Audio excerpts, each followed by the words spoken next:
ऐका, परत एकदा गोड बात तुम्हाला माझ्या तोंडात सांगितली. मला सांगायला अहो बाबा, मी सुद्धा तुमच्यातला शिवभक्त आहे. मी शिवभक्त आहे तुमच्यासारखं.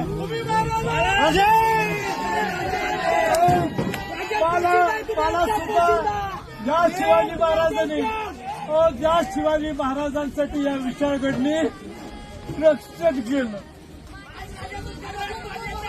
या शिवाजी महाराजांनी ज्या विशाळगडाने ज्या शिवाजी महाराजांचं रक्षण केलं, ज्या विशाळगडाने ती स्वराज्याचं रक्षण केलं,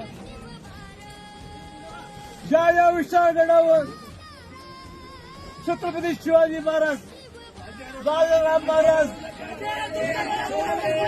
संभाजी महाराज, ताराबाई राणीसाहेब यांचं